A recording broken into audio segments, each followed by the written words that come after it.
Кирил или Константин Филозоф, роден 826 или 827 година во Солун. Починал на 14 февруари 869 година во Рим. Методий или Методий Солунски, роден околу 820 година во Солун. Починал на 6 април 885 година во Моравија. Браќата Кирил и Методий, светители на источното христијанство, творци на словенското писмо, апостоли на словенската писменост.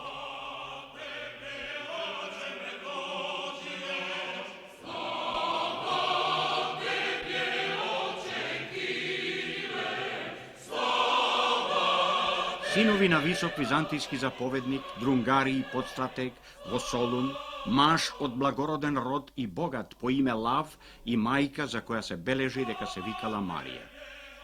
Растеа во Солун, во тоа време претежно обкружен со словенски жители. Го слушаа нивниот нескротен словенски говор и не знаеа дека токму тие ќе го припитомат со топло словенско писмо.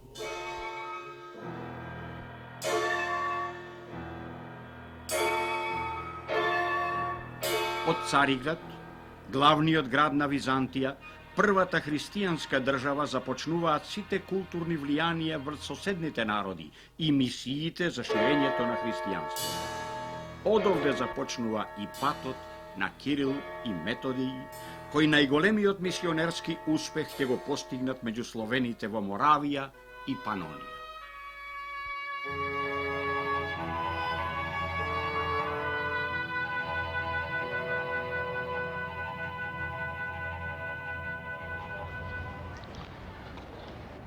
Постариот Методий почна уште од младоста да прима световни почести.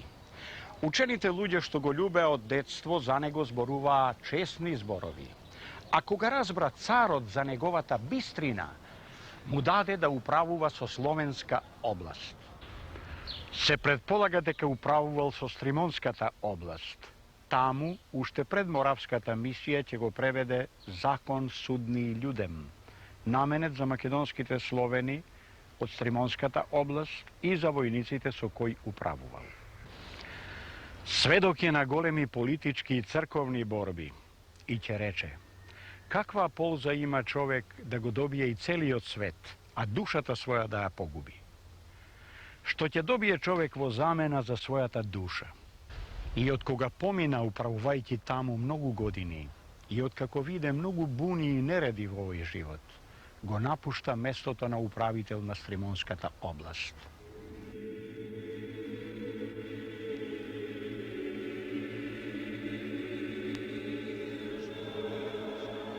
Се уште се вика Михаил кога заминува на Олимп во Мала Азија и во манастирот Полихрон облекува црна монашка риза.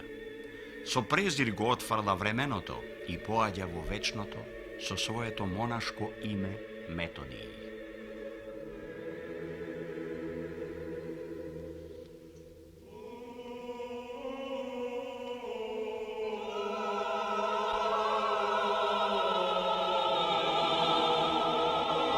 Помладиот Константин има духовна дарба да зборува на разни јазици. Кога дојде во Цариград, го дадоа на учители за да го учат во високата магнаурска школа. Откако ја изучи сета граматика за 3 месеци, тој се зафати и за други науки. Кај Лав математичарот го изучуваше Хомера и геометријата, а кај Фотија, подоцнешниот патриарх, диалектиката и сите филозофски науки. А освен тоа и реториката и аритметиката, астрономијата и музиката, како и сите други елински вештини. Така овладеа со сите нив, како да учел само една. Станува патриаршиски библиотекар при црквата Света Софија во Цариград. Потоа презема катедра на високата магнаурска школа и предава филозофија.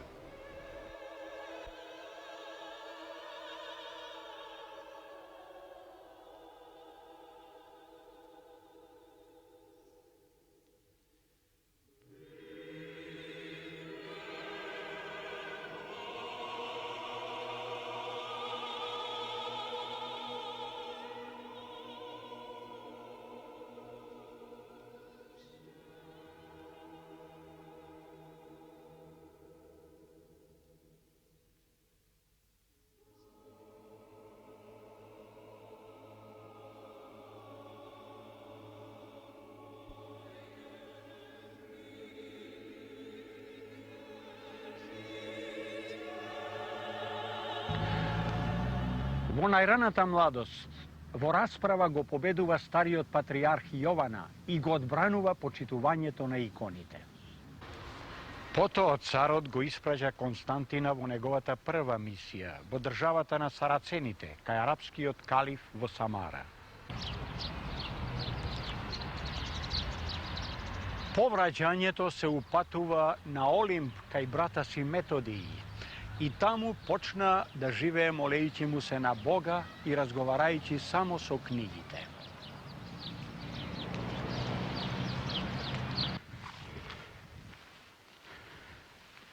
Во 860 година царот Михаил III ги испраќа браќата во мисија кај хазарите, за што е запишано. Тогаш тргнаа на пат и кога дојдоа во Херсон, Константин го изучи еврејскиот јазик и книгите и ги преведе 8 делови на граматиката и со тоа ги продлабочи уште повеќе своите знаења. Таму најде Евангелие и Псалтир со роски букви. Во Херсон ги наоѓаат моштите на Свети Климент Римски и тогаш се уште не знаат каква заедничка судбина ќе имаат со нив. Во тие денови Ростислав, кнезот словенски, испрати посланици до царот. По Божја милост, здрави сме. И кај нас се дојдени мнозина учители од кај власите, и од грците, и од немците, учејќи не различно. А ние словените сме прост народ и немаме кој да не поучи на вистина и на разум. Затоа, добар Господаре, испрати таков маж што ќе не упати во секаква правдина.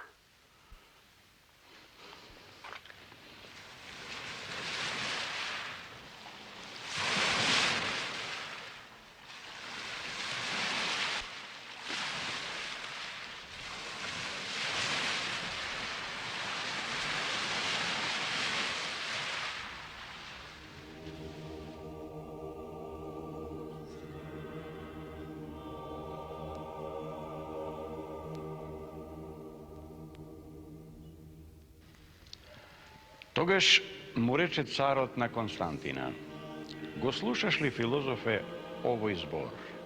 Друг ова не може да го направи, освен тебе.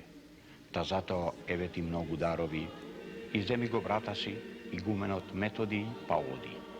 Зашто вие сте солуњани, а сите солуњани зборуваат чисто словенски. Филозофот пак одговори: макар што ми е снагата преморена и уште сум болен, на многу драго срце ќе одам таму само ако имаат букви за својот јазик. На тоа царот рече: дедо ми и татко ми и мнозина други го бараа тоа и не го најдоа. Како можам тогаш јас да ги најдам? А филозофот рече: кој може да напише беседа по вода?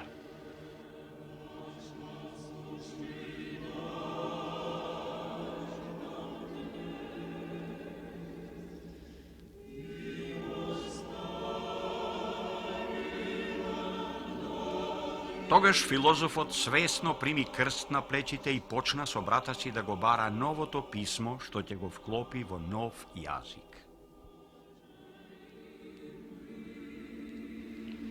Се пренесува ваква приказна за создавањето на словенската азбука. Јазикот на варварите никако не сакаше да биде скротен.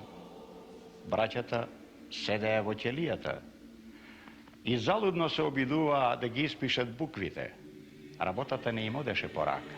Тогаш Методиј му покажа на брата си 4 стомни што стоеле на прозорецот во нивната ќелија од другата страна на решетките.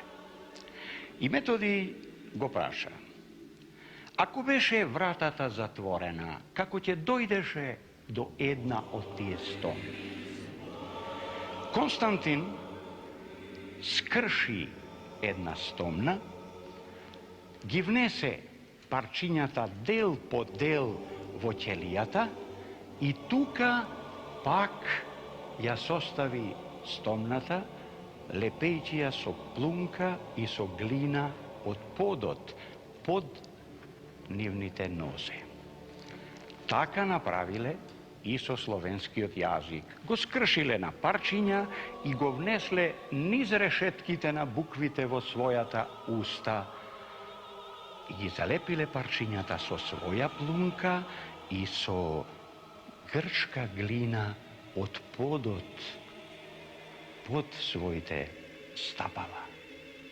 И тогаш Кирил ги состави буквите и почна да ги пишува зборовите од Евангелието на Јована.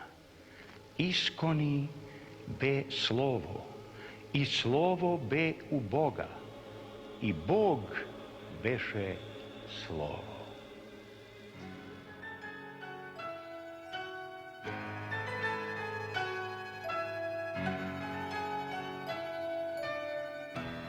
Долго време меѓу славистите се расправаше за писмото и јазикот со кој Константин и Методи ги пишувале. Се знае дека тоа писмо била глаголицата, и то облата. Текстовите на солунските браќа биле пишувани на наречјето на македонските словени од околината на Солун. Најстарите одлики од тој старословенски јазик се пронајдени во говорот на населението од селата Сухо, Зарова и Висока околу Солун.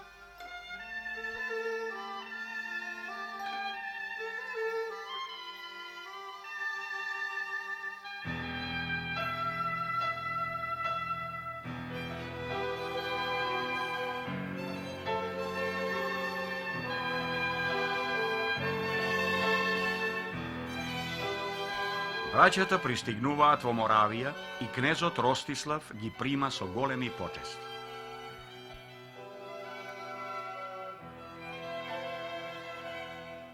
И од кога собра ученици, им ги предаде да ги учат. И станаа пастири и учители на словенскиот народ. И просветија безброј народ кој лежеше во мракот на незнаењето. Немаше место што не беше осветено од нивните стапки.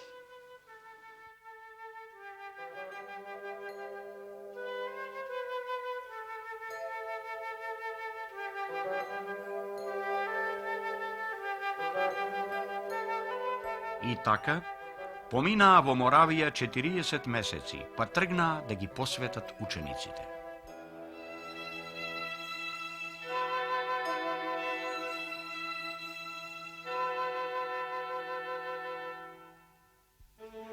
На тој пат ги прими Коцел, кнезот Панонски, и мошне го засака словенското писмо. Го изучи и даде 50 ученици за да се научат на него, па им укажа големи почести и ги испрати понатаму.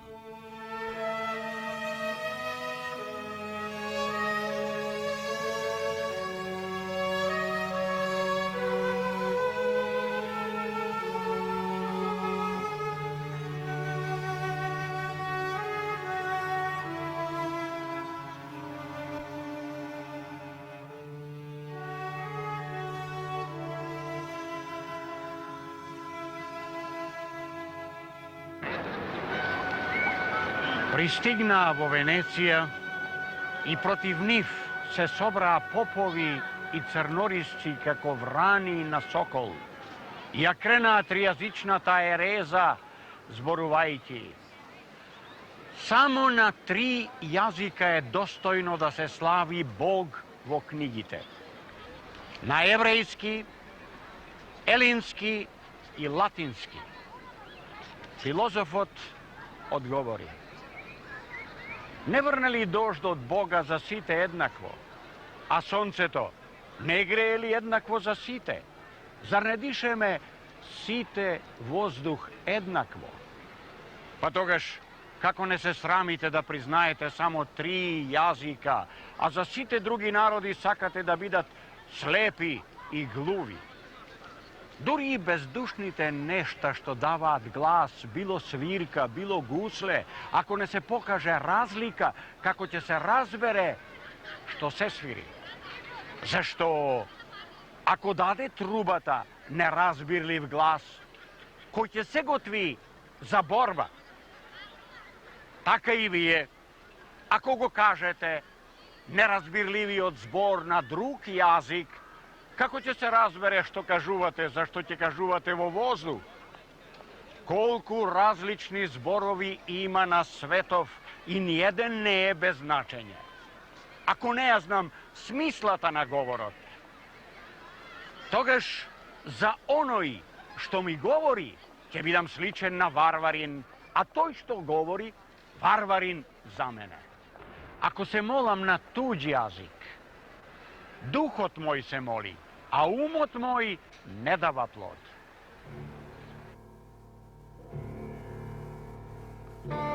И со овие зборови и многу други ги посрамоти и замина. Додека се во Венеција, царот на Византија Михаил III е убиен, а власта ја презема Василий I.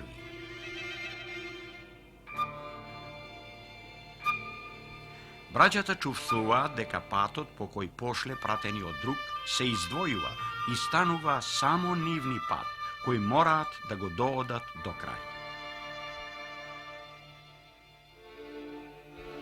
Во 868 година пристигнуваат во Рим.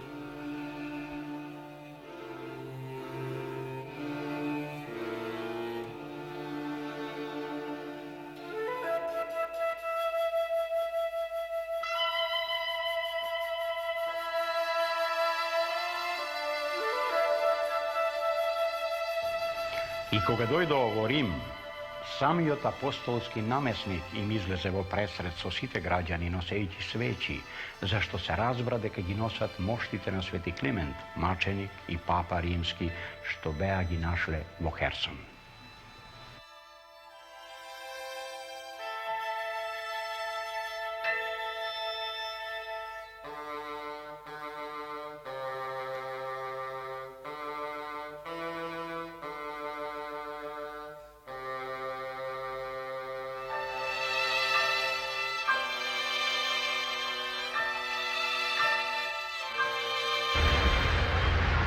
А папата, откако ги прими словенските книги, ги освети и ги стави во црквата Света Марија. И пееше над нив света литургија. Потоа папата им нареди на двајца епископи, Формоза и Гондрих, да ги посветат словенските ученици. И при посветувањето пееја литургија во црквата на Свети апостол Петар на словенски јазик. На другиот ден пеат во црквата на Света Петронила, а на третиот ден во црквата Свети Андреја. А потоа пак во црквата на апостол Павле пееа сеночно бдение славејќи го Бога на словенски. А утрината пак пеат литургија над неговиот свет гроб, во што учествуваа епископот Арсениј, еден од 7 епископи, и Анастасиј библиотекарот. Потоа Константина филозофот го снајдоа многу тегови и тој се разболе. И откако многу дни ги поднесуваше маките на болеста, се облеше во света монашка схима и го зеде името Кирил, што ќе го носи низ вековите. И кога наближи часот да се упокои, му рече на брата си Методиј: еве, брате, ние двајцата бевме впрегнати да ореме една бразда. Јас паѓам на нивата окончувајќи ги своите дни. А ти можне многу ја љубиш гората, но немој заради гората да го оставиш нашето учење, зашто со него ќе бидеш спасен. И така почина во мир, имајќи 42 години, на 14-тиот ден од февруари 869 година.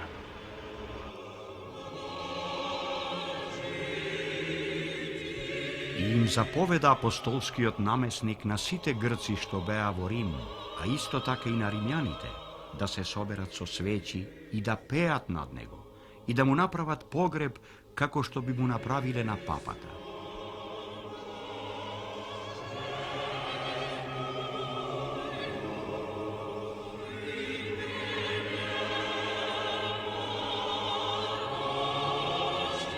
I така стана. И го положија во гробницата од десната страна на олтарот во црквата Свети Климент.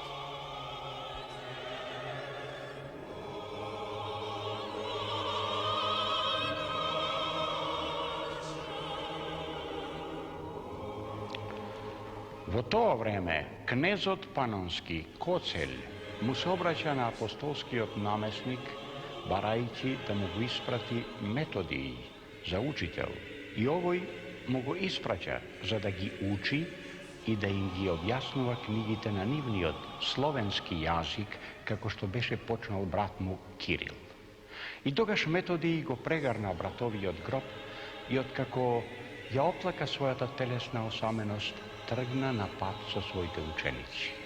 Тогаш Коцель го прими со голема чест и пак го испрати кај апостолскиот намесник да му го посвети за епископ во Панонија, како и што стана.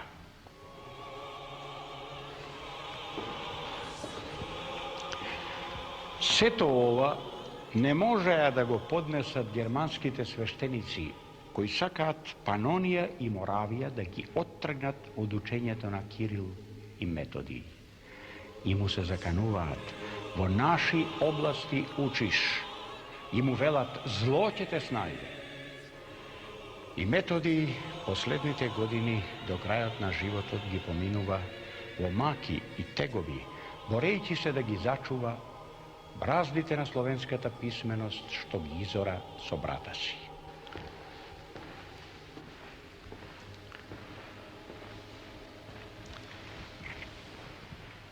Во Панонија германските свештеници го анатемисуваат како еретик.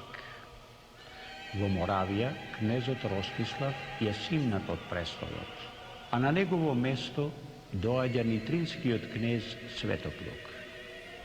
Германските свештеници го повикуваат Методиј на својот синод и го осудуваат неговото учење. Епископот Германлих го држи затворен во Пасау 2,5 години. Дојде вест за тоа до апостолскиот намесник и кога разбра, испрати проклетија на нив, да не пеат миса сите кралски епископи додека го држат затворен. И така го пуштија во 873 година. И му рекоа на Коцеља: ако го имаш овој при себе, со нас нема да поминеш добро. Словенската литургија е забранета, но Методиј продолжува со своето учење.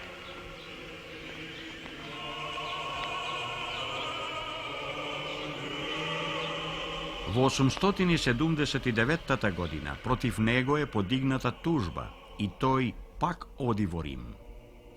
Во 880 година папата Иван VIII го потврдува словенското богослужење со булата Индустрије туе. Во 882 година истото го потврдува и цариградскиот патриарх Фотиј, некогашниот учител на Кирила. При крајот на својот живот Методиј ги довршува преводите на словенски. Од своите ученици одбра двајца брзописци и набргу го преведе Светото писмо од грчки на словенски, почнувајќи од месец март до 26-тиот ден на октомври. Тогаш ги преведе и номоканонот, тоест правилата за законот, и книгите за отците.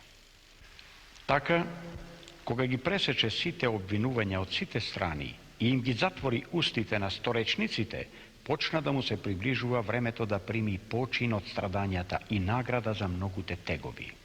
Го прашаа: кого сметаш, отче и учителе чесен меѓу твоите ученици, да ти стане наследник на твојата наука? im pokaža jeden od svojte poznati učenici što go vika Gorazd zboruvajki.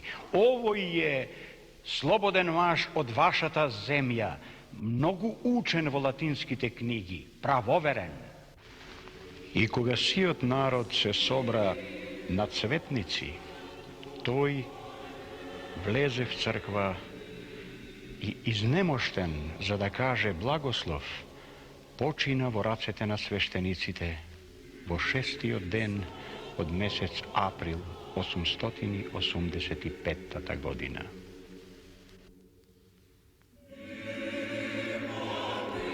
Неговите ученици го положија на одар, му направија достојни почести и откако му служија служба на латински, и на грчки, и на словенски, го погребаа во соборната црква. И тој се придружи кон своите отци, патријарси, пророци, апостоли, учители и маченици. Безброен народ се собра да го испрати со свеќи, плачејќи по добриот учител и пастир. Машко и женско, мало и големо, богати и сиромаси, слободни и робови, вдовици и сираци, туѓинци и домашни, болни и здрави, сите го испраќаа тој, што им беше се на сите, за да ги придобие сите.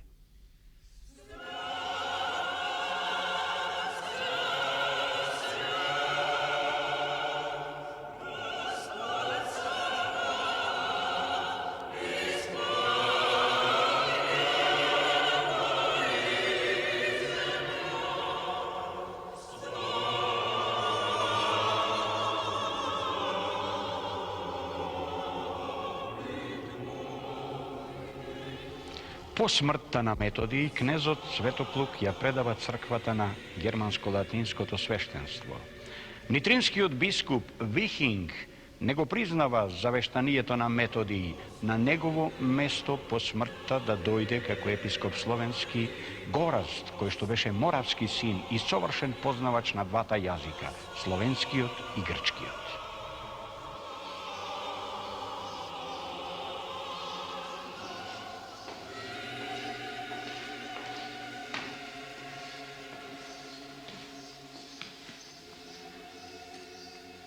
Учениците на Методий ги прогонуваат, зашто неговото учење живее понатаму со нив. Кој збор може да го искаже тоа што го изврши злобата од кога се здоби со власт? Вистински оган во гора, расилуван од ветар. Едни ги мачеа безчовечно, на други им ги разграбуваа домовите, трети ги продаваа. А тие што има учителски чин, како што беше Горазд, а исто и Климент, најучениот човек, и Лаврентий, и Наум, и Ангеларий, нив и многу други знаменити мажи ги оковаа со пранги, ги врлија в затвор, а потоа ги протераа од земјата. И Климент, Наум и Ангеларий појдо на југ.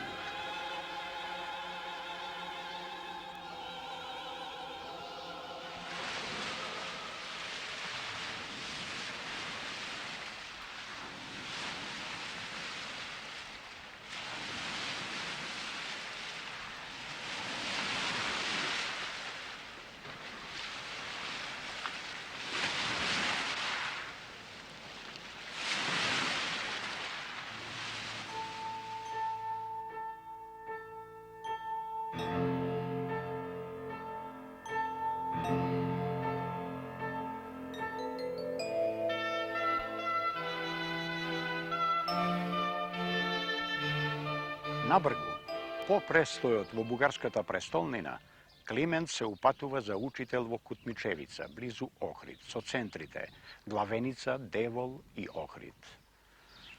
Во Кутмичевица Климент ќе остане како учител се до 893 година, просветувајќи го народот, а потоа е назначен за епископ во Дрембица и Велика, а на негово место доаѓа Наум.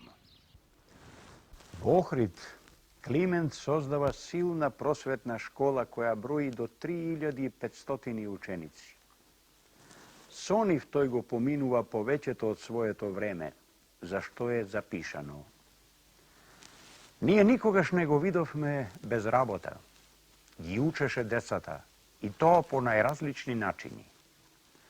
На едни им ги покажуваше формите на буквите, на други им ја објаснуваше смислата на напишаното, а на трети им ги управуваше рацете за да пишуваат. И зачувани се преписите на книгите што Климент ги напишал на словенски јазик. И како што Кирил и Методиј ја изораа браздата на словенската писменост, така Климент ја зачува од уништување и ја продолжи.